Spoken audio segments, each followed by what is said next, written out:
Hello दोस्तों। यहाँ पे हम वुमेन सुपरवाइज़र की प्रिपरेशन कर रहे हैं। अगर आपने इससे पहले की वीडियो नहीं देखी तो आप प्लीज़ जाइए उस वीडियो को देखिए। उसमें मैंने जो न्यूट्रिएंट्स होते हैं मैंने उसके बारे में यहाँ पे कंप्लीट कराया है। एंड देन न्यूट्रिएंट्स में फर्स्ट हमारा कार्बोहाइड्रेट था, देन वो भी कंप्लीट करा दिया है। एंड विटामिन्स थे वो भी डन हो चुके हैं।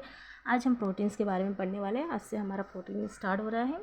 तो यहाँ पर देखिए, हम अगर प्रोटीन की बात करें तो जो प्रोटीन की सबसे छोटी यूनिट होती है वो क्या होती है? अमीनो अम्ल। ठीक है, और उसका फॉर्मूला क्या होता है अमीनो अम्ल का? NH2COOH। ठीक है, ये उसका क्या होता है? फॉर्मूला होता है। अब यहाँ पे देखिए आप, इसके स्रोत क्या हैं। इसके स्रोत अगर हम देखें तो हैं मांस, अंडा, सोयाबीन, दाल, मशरूम, मिल्क। ये सब क्या है इसके? ये सब इसके स्रोत हैं। ठीक है, अब अगर हम यहाँ पे देखिए, अगर अंडे की बात करें, ठीक है, अगर अंडे की हम बात करते हैं यहाँ पे, तो अंडे में कितने ग्राम प्रोटीन होता है? अंडे में प्रोटीन होता है 7 ग्राम प्रोटीन होता है, जिसमें से 4 उसका वाइट होता है और यहाँ पे 3 उसका येलो होता है। ये बात याद रखिएगा, ये मैंने पहले भी बताया है। ठीक है, अब ये सोयाबीन, दाल, मशरूम, मिल्क, इन सब से हमें क्या प्राप्त होता है? इन सब से हमें प्रोटीन प्रोवाइड होता है। सो प्रोटीन का कार्य क्या है, यानी इससे function, what is the function of the protein? तो शरीर की वृद्धि और विकास में प्रोटीन सहायक होता है, हेल्प करता है, त्वचा का निर्माण करता है, इसकी मरम्मत करता है, घाव भरता है। बच्चों में, ये पिछली बार क्वेश्चन पूछा था, ये इंपॉर्टेंट है। ठीक है, बच्चों में सबसे महत्वपूर्ण पोषक तत्व कौन सा होता है? That is a protein. कुछ प्रोटीन हमारे विशेष भाग को नियंत्रण करते हैं, जैसे मस्तिष्क। ठीक है, प्रोटीन जो होता है मस्तिष्क को नियंत्रण करता है एक तरीके से। तो कौन सी प्रोटीन है, क्या है, वो सब मैं आगे बताऊंगी आपको। अब हम यहाँ पे देखते हैं कुछ प्रोटीन्स जो इम्पोर्टेंट है, जो एग्ज़ाम के बेस पे आते हैं। मैंने उन सबको यहाँ ले लिया, जो उसमें से पूछा जाएगा मैंने वो सब यहाँ पे कवर किया है। तो यहाँ पे अगर हम बात करें कोलेजन प्रोटीन की, तो ये त्वचा का निर्माण करता है, उसकी मरम्मत और घाव भरता है। ठीक है, ये हमें कहाँ से मिलता है? ये विटामिन सी से मिलता है। कौन? Collagen protein. ठीक है, अगर बात करें यहाँ पे केराटिन की, अगर हम केराटिन की बात करें, केराटिन प्रोटीन की, तो ये डेथ सेल्स जो होते हैं, डेथ सेल्स यानी मृत कोशिका। जो मृत कोशिका क्या होती है, अब सोच रहे होंगे आप, तो मृत कोशिका हमारे जैसे बाल हो गए, ठीक है, नेल्स हो गए, नाखून, तो इनको हम क्या कहते हैं? मृत कोशिका। तो ये उनको नियंत्रण करता है। कौन नियंत्रण करता है? केराटिन। ठीक है, और पशुओं के सिंग और खुर में भी ये प्रोटीन होता है। ये तो बेसिक नॉलेज है, ये सबको पता ही है। अब हम आगे बढ़ते हैं, तो ओस्टोकैल्सिन प्रोटीन की बात करें यहाँ पे, तो ये हड्डियों को मजबूत करता है। ठीक है, हड्डियों को ये क्या करता है? मजबूती बनाता है, मजबूती देता है। तो इसमें 2 नाम कॉमन है जो एग्ज़ाम के हमेशा पूछे जाते हैं एग्ज़ाम में। जो एक है यहाँ पे ओस्टोपोरोसिस, हड्डियों में छिद्र होना, ओस्टोमलेशिया यानी कुबड़। ठीक है, ये याद रखिएगा। अब हीमोग्लोबिन की बात करें यहाँ पे, हीमोग्लोबिन प्रोटीन जो होता है, हीमोग्लोबिन में क्या होता है? आयरन होता है, प्रोटीन होता है, ये दोनों से मिलकर क्या बनता है? हीमोग्लोबिन। ये रक्त को कंट्रोल करता है। अगर डॉक्टर आपका 100 मिलीलीटर का एक सैंपल ले तो उसमें हीमोग्लोबिन कितना होना चाहिए? 12 से 16 ग्राम हीमोग्लोबिन होना चाहिए। और ये हमें कहाँ से मिलता है? ये हमें पत्तेदार हरी सब्जियों से मिलता है, गुड़, खजूर और चुकंदर से प्रोवाइड होता है। ठीक है, अब यहाँ पे देखिए आप, फाइब्रोजन क्या करता है? फाइब्रोजन प्रोटीन ये रक्त में होता है, ये रक्त का थक्का बनाने में हेल्प करता है, ये ताकि ब्लडिंग ज़्यादा ना हो। ठीक है, अब यहाँ पे ग्लोबुलिन प्रोटीन जो है ये क्या करता है? ये इम्यूनिटी बनाता है। ठीक है, ये कुछ प्रोटीन्स थे। अब हम बात करते हैं अमीनो अम्ल के प्रकार के बारे में, काइंड ऑफ अमीनो अम्ल। तो ये 2 टाइप्स के होते हैं, तात्विक अम्ल, ठीक है, और अतात्विक अम्ल। तात्विक अम्ल यानी जो हमारे शरीर के लिए आवश्यक है, जो हमें भोजन से प्राप्त होते हैं, वो 9 यानी होते हैं। ठीक है, 9 अम्ल होते हैं। और अतात्विक जो अनावश्यक होते हैं, ये 11 टाइप्स के होते हैं, 11 अम्ल होते हैं जो हमारे शरीर स्वयं बना लेता है, हमारा शरीर। ठीक है, यानी तात्विक यानी जो हम आवश्यक है 9 अम्ल होते हैं, भोजन से प्रोवाइड होते हैं। अतात्विक अनावश्यक 11 अम्ल होते हैं जो शरीर खुद बना लेता है। ठीक है, तो हम तात्विक से स्टार्ट करते हैं। यहाँ पे तात्विक अम्ल में यहाँ पे देखिए, हाँ, फेनिला एलनिन जो न्यूरोट्रांसमीटर जो होता है, न्यूरोट्रांसमीटर उसका निर्माण करता है। ठीक है, न्यूरोट्रांसमीटर का निर्माण करता है जो मस्तिष्क के विशेष कार्यों के लिए आवश्यक होता है। ठीक है। अब यहाँ पे ये देखिए आप, न्यूरोट्रांसमीटर, ये जो होता है ये कहाँ होता है, ये होता है न्यूरॉन में। ठीक है, न्यूरॉन में होता है। न्यूरॉन यानी न्यूरॉन को हम नर्वस सेल भी कहते हैं और तंत्रिका कोशिका भी कहते हैं। अब आप याद रखिएगा, मस्तिष्क की सबसे छोटी इकाई क्या होती है, सबसे छोटी इकाई क्या होती है मस्तिष्क की, तो वो होती है न्यूरॉन यानी तंत्रिका कोशिका। ठीक है, नोट कर लीजिए आप इसको। तो जो ये न्यूरॉन होता है ये 3 चीज़ों से मिलके बनता है, यानी डेंड्राइट, दूसरा होता है सोमा सेल और तीसरा होता है एक्सोन। सोमा सेल जो होता है उसको सेल बॉडी भी कहते हैं। ठीक है, हम यहाँ किसकी बात कर रहे हैं, न्यूरो ट्रांसमीटर की। तो ये जो न्यूरो ट्रांसमीटर है, जो अभी मैंने आपको बताया, न्यूरॉन 3 चीज़ से मिलके बना है, 3 चीज़ से मिलके बना है। डेंड्राइट, ठीक है, dendrite, okay, soma cell, okay, soma cell, and then होता है यहाँ पे एक्सोन। देन क्या होता है, एक्सोन। ठीक है, एक्सोन, याद रखिएगा। तो ये जो 3 चीज़ें होती हैं ये किस में होती है, न्यूरॉन में होती है। तो एक न्यूरॉन जब दूसरे न्यूरॉन से जुड़ता है, यानी जो ये न्यूरॉन होता है, ठीक है, ये जो न्यूरॉन होता है, जब ये न्यूरॉन दूसरे न्यूरॉन से क्या करेगा, ऐड हो जाएगा, जुड़ जाएगा, तो ये जुड़ने का जो ये यहाँ पे ये जो कंबाइंड होते हैं, मर्ज होते हैं, ठीक है, ब्लेंड जहाँ पे ये हो जाते हैं यानी मिलते जहाँ पे, उसको हम क्या कहते हैं, उसको कहते हैं हम न्यूरो ट्रांसमीटर। ठीक है, अब यहाँ पे आप देखिए, जो मैंने अभी आपको बताया डेंड्राइट, उसे हम डेंड्राइट इसे कहते हैं। ठीक है, यहाँ पे जो ये आप लेयर्स निकल रही है इसे डेंड्राइट कहते हैं। ठीक है, एक्सोन क्या होता है, एक्सोन ये जो आप यहाँ पे ये देख रहे हैं ये एक्सोन होता है। ठीक है, ये एक्सोन होता है, ये जो नली आपको दिख रही है यहाँ पे ये एक्सोन होता है। ठीक है, और यहाँ पे सोमा सेल क्या होता है, ये जो सर्कल दिख रहा है आपको ये सोमा सेल होता है, और ये जहाँ पे जॉइंट होते हैं दोनों न्यूरॉन जहाँ पे जुड़ते हैं उसे हम कहते हैं न्यूरो ट्रांसमीटर कहते हैं उसे। ठीक है, अब आप यहाँ देखिए, जो हमारा एक्सोन होता है, एक्सोन में ही हम आईक्यू का निर्धारण करते हैं। ठीक है, 2 न्यूरॉन आपस में जहाँ जुड़ते हैं उसे हम क्या कहते हैं, उसे हम कहते हैं न्यूरोट्रांसमीटर। न्यूरोट्रांसमीटर क्या होता है, जहाँ पे 2 न्यूरॉन आपस में जुड़ते हैं उसे हम कहते हैं न्यूरोट्रांसमीटर।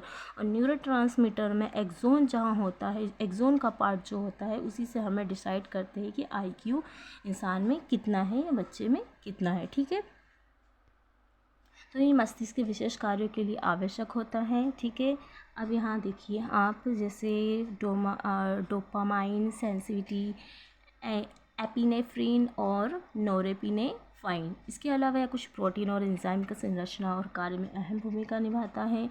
यह अमीनो एसिड के उत्पादन में भी जरूरी होता है। ठीक है, अब हम यहाँ पे बात करते हैं ट्रिप्टोफैन की। ट्रिप्टोफैन की बात करें तो यह अच्छी नींद के लिए जिम्मेदार है। अगर आपको अच्छी नींद आ रही है, ठीक है, नींद आ रही है, तो नींद के लिए कौन सा अम्ल जो होता है जिम्मेदार होता है इसके लिए जिम्मेदार होता है ट्रिप्टोफैन। ठीक है, लेकिन इसके शरीर में कई अन्य कार्य भी होते हैं। यह नाइट्रोजन के संतुलन को बनाए रखने में भी मदद करता है। ठीक है, और जो सेरोटोनिन बनाने के लिए आवश्यक होता है। ठीक है, अब यहाँ पे आप देखिए, एक तरीके से ट्रिप्टोफैन क्या कर रहा है, ट्रिप्टोफैन 2 हार्मोन्स बना रहा है। पहला हार्मोन्स क्या है, पहला हार्मोन्स है यहाँ पे मेल्टाटोनिन।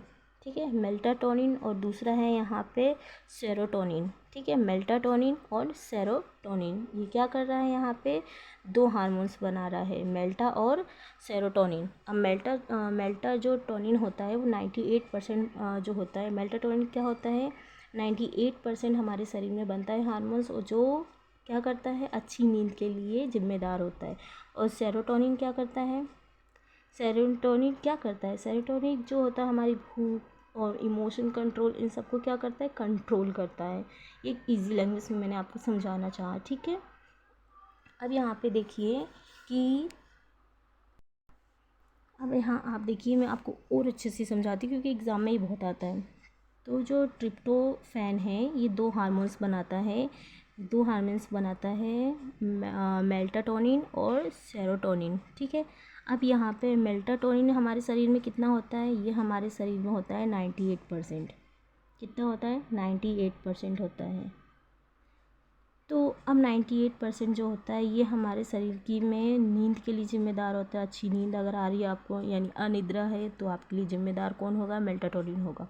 ठीक है, दूसरा, और यहाँ पे जो हमारे शरीर में बॉडी क्लॉक होता है, बॉडी क्लॉक क्या होता है, यानी आपने देखा होगा काफ़ी जगह लोग बोलते हैं अगर कोई भी कार्य आपकी 21 दिन के लिए कर रहे हैं, ठीक है, कोई भी कार्य अगर आप 21 दिन के लिए कर रहे हैं तो ये मेल्टाटोनिन क्या करता है, उस कार्य को पकड़ लेता है और आपकी वो 21 दिन के अकॉर्डिंग आपने सेम टाइम पे जो काम किया है कंटिन्यू, तो मेल्टाटोनिन 22वें दिन उसी काम को आपका शरीर आपसे ज़बरदस्ती करवाएगा। तो मेल्टाटोनिन क्या करता है, एक बॉडी क्लॉक बना लेता है। ठीक है, और हमारी नींद के लिए भी बहुत अच्छा होता है, इसमें अच्छी आदतें होती है एक तरीके से कहा जाए। और सेरोटोनिन क्या करता है, सेरोटोनिन की अगर बात करें यहाँ पे, तो ये क्या करता है, ये हमारे इमोशन को कंट्रोल करता है, हैप्पी हार्मोन्स बनाता है, फील गुड हार्मोन्स बनाता है। तो ये कितने परसेंट होता है, ये 2% होता है। कभी कभी ये बढ़ भी सकता है, बेसिकली ये नॉर्मल जो इसका रेशो होता है वो 2% का होता है। ठीक है, अब हम यहाँ पे वैलिन की बात करें, वैलिन का काम क्या है, वैलिन का काम है ये मांसपेशियों का विकास करता है शरीर में, ये स्वस्थ रखने और ऊर्जा उत्पादन में सहायक होता है। मिथियोनिन, अगर मिथियोनिन की बात करें यहाँ पे, तो उपापचय की प्रक्रिया को संचालित करता है। उपापचय यानी आप यहाँ पे देखिए, तो यह स्वास्थ्य, मेटाबॉलिज्म और शरीर को डिटॉक्स करने के लिए ज़रूरी है। उपापचय जो होता है, ठीक है, तो डिटॉक्स करने के लिए ज़रूरी है। इसके अलावा टिश्यू के विकास, जाइन और सेलेनियम जैसे ज़रूरी मिनरल के अवशोषण में भी मदद करता है। त्वचा और बालों के स्वास्थ्य के लिए भी बहुत ज़रूरी होता है मिथियोनिन। ठीक है, ये उपापचय के लिए सबसे ज़्यादा क्वेश्चन पूछा जाता है कि उपापचय के लिए कौन जिम्मेदार होता है, तो वो होता है मिथियोनिन। क्या करता है ये, उपापचय की प्रक्रिया जो होता है जिसको हम इंग्लिश में बोलते हैं मेटाबॉलिज्म, यानी उपापचय की प्रक्रिया को संचालित करता है। ठीक है, अब यहाँ देखिए आप, ऐसी प्रक्रिया जो ना हो तो शरीर की मृत्यु हो जाए, समझ रहे हैं आप, ऐसी प्रक्रिया उपापचय यानी ऐसी प्रक्रिया जो मेटाबॉलिज्म में यहाँ बता रही हूँ, उपापचय बार बार नाम ले रही हूँ। मिथियोनिन क्या करता है, उपापचय की प्रक्रिया में मदद करता है, यानी ऐसी प्रक्रिया जो ना हो हमारे शरीर की मृत्यु हो जाएगी। जैसे हार्ट बीट को कंट्रोल करना, ब्लड प्रेशर को कंट्रोल करना, डाइजेशन को कंट्रोल करना, अगर ये नहीं हुआ तो क्या होगा, इंसान की मृत्यु हो जाएगी। बेसिकली नॉलेज में देती हूँ आपको, जैसे जो हमारा पाचन होता है 72 घंटे से ज़्यादा अगर फूड आपके पेट में ही है तो वो पॉइजन बन जाता है, तो इसलिए कहा जाता है डाइजेशन होना बहुत ज़रूरी है। ठीक है, थ्रियोनिन की बात करें, यह भी सेम इसी की तरह वर्क करता है। यह कोलेजन और इलास्टिन जैसे संरचनात्मक प्रोटीन का एक प्रमुख हिस्सा है जो त्वचा कनेक्टिव टिश्यू के स्वास्थ्य के लिए बहुत जिम्मेदार है। यह फैट एवं मेटाबॉलिज्म जो मैंने उपापचय बताया, इम्यूनिटी बनाने में भी भूमिका निभाता है अपनी। इसके अलावा अपच और एंग्जाइटी और हेल्थ डिप्रेशन वाले लोगों के लिए भी यह क्या करता है, ठीक है, डिप्रेशन वाले लोगों के लिए भी लाभकारी होता है। ठीक है, अब यहाँ पे आप देखिए, तो ये यहाँ तक हमने देखा। अब हम आइसोलेशन की बात करते हैं। तो आइसोलेशन में जो होता है हीमोग्लोबिन, आइसोलेशन किसके काम आता है, आइसोलेशन काम आता है हीमोग्लोबिन के निर्माण में सहायक होता है। ठीक है, हीमोग्लोबिन किससे मिलकर बना है, जो कि मैं पहले बता चुकी हूँ, आयरन और प्रोटीन से मिलकर बना है। ठीक है, हीमोग्लोबिन किससे मिलकर बना है, आयरन और प्रोटीन से मिलकर बना है। हीमोग्लोबिन का कलर क्या होता है, तो ये होता है बैंगनी कलर का। इसमें 4 अणु होते हैं, यानी अगर ये हीमोग्लोबिन है, ठीक है, हीमोग्लोबिन है, तो इसमें कितने अणु होंगे, इसमें अणु होंगे ऑक्सीजन के 4। इसमें कितने ऑक्सीजन के अणु होंगे, इसमें 4 अणु होंगे। अब अणु किससे मिलके बना है भाई, वो तो परमाणु से मिलके बना है। तो परमाणु से मिलके बना है यहाँ पे परमाणु, देन आ जाता है अणु। ठीक है, अणु के बाद फिर अणु के बाद बनता है तत्व। तो यहाँ पे ये हो गया O, परमाणु हो गया O, और O2 क्या हो गया, अणु। तो O2 में कितने परमाणु हैं, 2 परमाणु हैं। ठीक है, यानी अगर एग्ज़ाम में आ जाता है कि हीमोग्लोबिन है जो कि 4 ऑक्सीजन से मिलके बना, 4 ऑक्सीजन के अणु से मिलके बना है, तो हीमोग्लोबिन में टोटल कितने परमाणु होते हैं, तो यहाँ पे 2 हो गए। यहाँ पे 2 हो गए, यहाँ 2 हो गए, 2 हो गए, कितने हो गए टोटल? 8। 8 परमाणु और 4 अणु, ठीक है। अब यहाँ पे एक और चीज़ देखिए कि निर्जीव की सबसे छोटी इकाई परमाणु होती है। जैसे कि मैंने अभी आपको बताया कि अणु किससे मिलकर बना है? परमाणु से। तो परमाणु सबसे छोटी इकाई होती है, ठीक है। परमाणु सबसे छोटी इकाई होती है और सबसे बड़ी तत्व, यानी परमाणु से मिलकर बना अणु, अणु से मिलकर बना तत्व, ठीक है। अब हीमोग्लोबिन की क्रियाशीलता जो होती है, आप देखिए जो हीमोग्लोबिन होता है, ठीक है, हीमोग्लोबिन जो होता है वो CO यानी कार्बन मोनोऑक्साइड के साथ क्या करता है? कार्बन मोनोऑक्साइड के साथ 300 गुना, कितना? 300 गुना क्या करता है? क्रियाशील करता है, अपनी गति क्या करता है? क्रियाशीलता क्या करता है? बढ़ा देता है। किसके साथ बढ़ा देता है? कार्बन मोनोऑक्साइड के साथ, ठीक है। ये बात याद रखिएगा।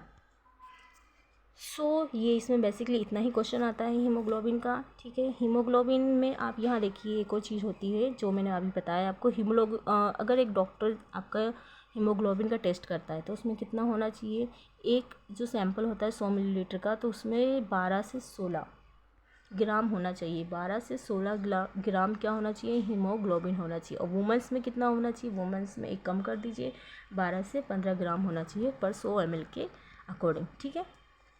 तो ये था यहाँ पे आइसोलेशन। अब दूसरा पढ़ते हैं, यहाँ दूसरा देखते हैं हम यहाँ पे ल्यूसीन के बारे में हम देखते हैं। कोशिकाओं के पुनर्जनित होने में सहायक होता है। जो कोशिका बनती है, निर्माण होता है, तो उसमें कौन निर्माण सहायक होता है? तो उसमें सहायक होता है ल्यूसीन, ठीक है। अब यहाँ पे आप देखिए हिस्टिडीन, जो यहाँ पे हिस्टिडीन की मैं बात कर रही हूँ, हिस्टिडीन की बात करिए, हिस्टामाइन नामक न्यूरोट्रांसमीटर के उत्पादन में सहायक होता है, ठीक है। मस्तिष्क यानी हमारा जो तंत्रिका जो कोशिका होती है उसमें ये सहायक होता है। इसके इम्यून फंक्शन से लेकर पाचन, यौन क्रिया, सोने जागने की साइकिल को रेगुलर करने जैसे महत्वपूर्ण कार्य इंपॉर्टेंट है ये, ठीक है। ये महत्वपूर्ण कार्य के लिए बहुत इंपॉर्टेंट होता है। यह तंत्रिका को स्वस्थ और माइलिन शीथ नामक जो सुरक्षा परत होती है उसको बनाए रखने में मदद करता है। क्या होती है? तंत्रिकाओं को स्वस्थ और माइलिन शीथ नामक सुरक्षा परत जो होती है उसको बनाने में काम करता है। अब एग्जाम में आता है कि माइलिन शीथ नामक जो सुरक्षा परत होती है उसको बनाने में कौन सहायक होता है? तो वो होता है हिस्टिडीन। इसके अलावा यह इंसुलिन सेंसिटिविटी में भी सुधार कर सकता है, ठीक है। अब हम यहाँ पे लाइसिन की बात करें तो यह प्रोटीन सिंथेसिस के लिए बहुत आवश्यक है। इसके अलावा यह हार्मोन्स, एंजाइम्स के उत्पादन के साथ साथ कैल्शियम के अवशोषण में भी मदद करता है। यह शरीर में ऊर्जा, इम्यूनिटी बनाने में भी सहायक होता है। कोलेजन और इलास्टिन के उत्पादन के लिए भी बहुत ज़रूरी है। चोट सर्जरी में उभरने में भी हम मदद करता है। आपको वायरल समस्याओं से भी बचाता है क्योंकि इसमें एंटीवायरस प्रभाव होता है। जो हमारा लाइसिन होता है इसमें क्या होता है? ये वशीय अम्ल को क्या करता है? उस ऊर्जा में परिवर्तन करता है। यानी जो हमारे वशीय अम्ल होते हैं उसको ऊर्जा में परिवर्तन करता है और वायरल समस्याओं से बचाता है। और जो हमें चोट लग रही है, ठीक है, हमारी इम्यूनिटी, ऊर्जा, कोलेजन, इन सब में ये क्या करता है? इम्पोर्टेंट भूमिका निभाता है। तो ये था लाइसिन। अब इसके बाद हम यहाँ पे देखेंगे, इसके बाद हमें बेसिकली हमने यहाँ पे लाइसिन तक कवर कर लिया है। हम यहाँ पे देखिए आप, हमने प्रोटीन के बारे में पढ़ा, ठीक है। प्रोटीन के जो कुछ प्रोटीन्स जो होते हैं हमारे लिए, हमारे शरीर के लिए, हमने उन प्रोटीन्स की बात करी। कोलेजन, कैरेटीन, ऑस्टोकैल्शियन और हीमोग्लोबिन, फोरिब्रोनिजन, ग्लोबुलिन एंड यहाँ पे हमने अमीनो अम्ल के बारे में पढ़ा जिसमें तात्विक के अम्ल की यहाँ पे हमने बात की। 9 जो हमने यहाँ पे पढ़े थे। तो ये फेनिला 1 हो गया, ठीक है, phenylalanine, then tryptophan, valine, methionine, threonine, isoleucine, leucine, histidine और लाइसिन। कितने यहाँ पे हो गए? 1 2 3 4 5 6 7 8 9। तो हमने 9 अम्ल जो हमें भोजन से मिलते हैं हमने वो पढ़ लिया है। अब नेक्स्ट आपको वीडियो में अतात्विक अम्लों के बारे में बताऊंगी। जो हमारे 11 अम्ल होते हैं, ये शरीर हमारा स्वयं बनाता है। देन हमारा इसके बाद जो प्रोटीन होगा वो एंड हो जाएगा, ठीक है। एंड देन हम उसके बाद आगे मूव ऑन करेंगे। तो वीडियो अच्छा लगा हो तो प्लीज़ लाइक एंड सब्सक्राइब करिएगा।